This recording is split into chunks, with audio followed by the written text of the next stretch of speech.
Следующий пункт повестки дня, это 8-й пункт, выступление представителей частного сектора. Мне приятно пригласить госпожу Санаубар Аюбову выступить с заявлением от имени частного сектора. Вам слово. Прошу вас.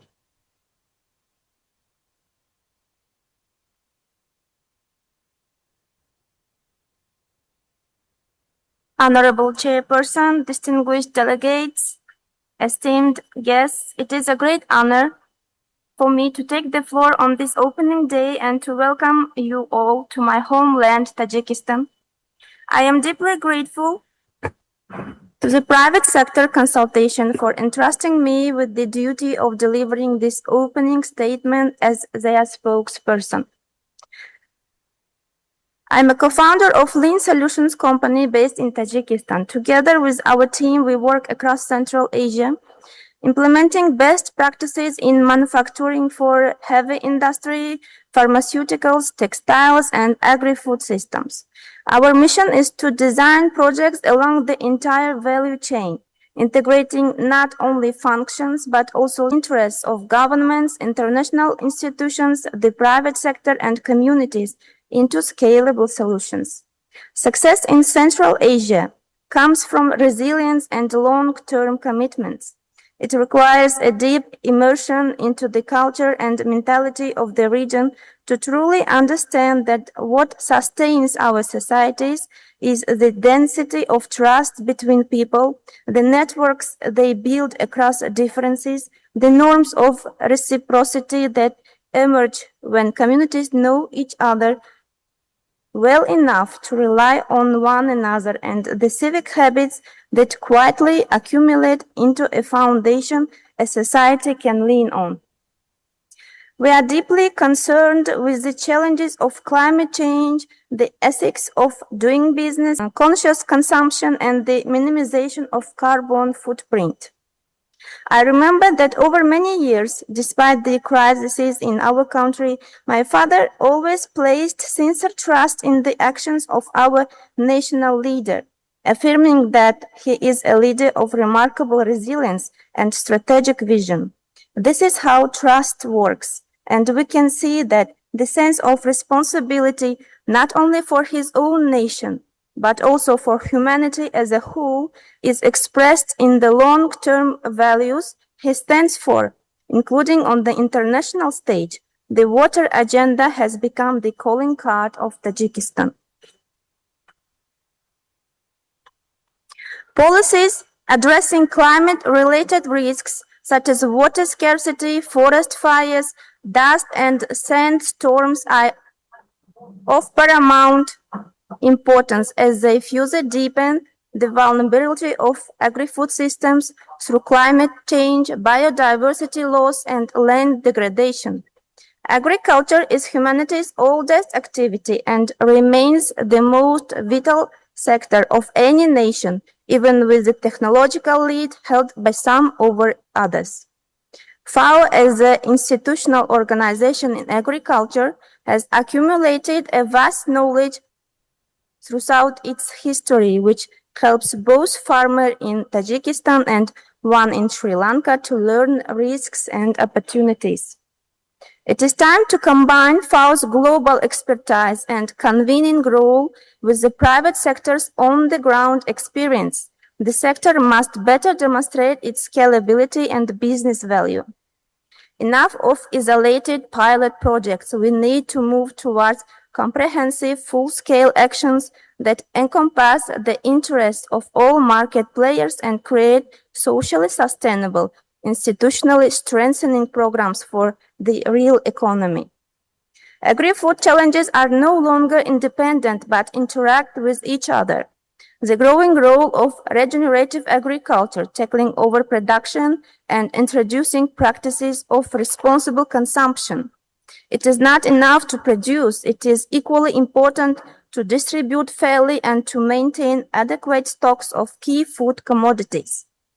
A better understanding of labor dynamics with a strong focus on women's empowerment, particularly in dairy value chains, and addressing the challenges of finding a qualified workforce in agriculture. Young people need motivation to engage in this sector. Climate preservation is a concern on the global agenda for decades. Climate adaptation is impossible without financial transformation.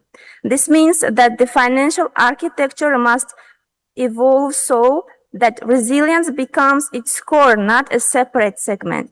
Mechanisms for insurance and overcoming the vulnerability of food systems must be prioritized. The fragmented structure of existing early warning and risk monitoring systems, data gaps, and the lack of disaggregated data, especially regarding vulnerable groups, stand out as a major barriers to resilience capacity. Working along the value chain, we inevitably confront raw material dependency. Let us contribute to the resilience of family farms and fields so that the number of supplies grows and agriculture transforms from a forced way of life into reliable investment capital. One form of capacity building can be decentralized engagement, improving access to markets and finance through stronger cooperative structures, inclusive multi-actor partnerships, delivering locally owned outcomes with particular emphasis on the central role of farmers, organizations, and cooperatives. This will also be crucial in clearly informing about risks linked to the rising production cost for farmers who remain vulnerable to disruption in key input market.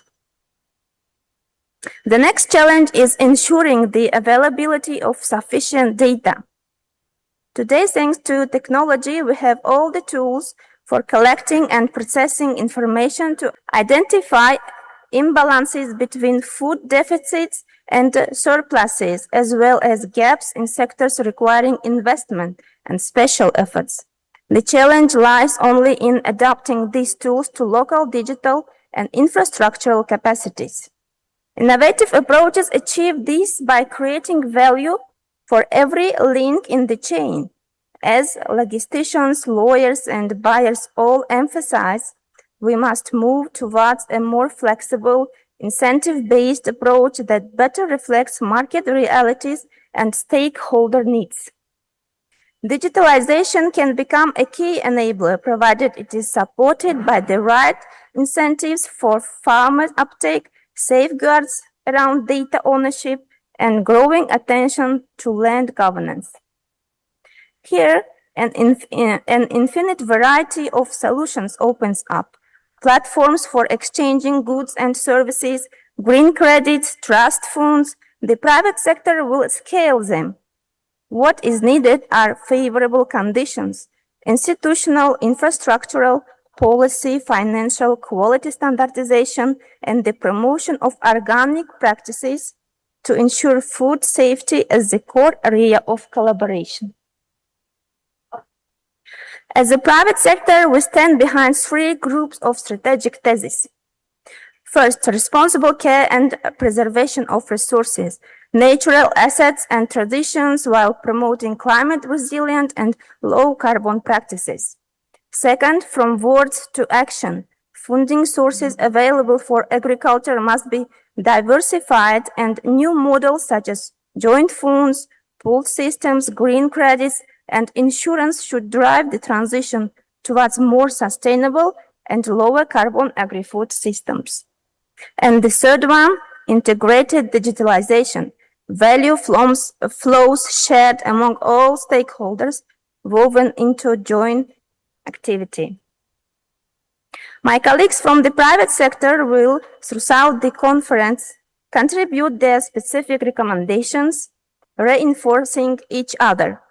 For my part, I would simply like to wish everyone productive work. Хуш омадед, ассаламу алейкум.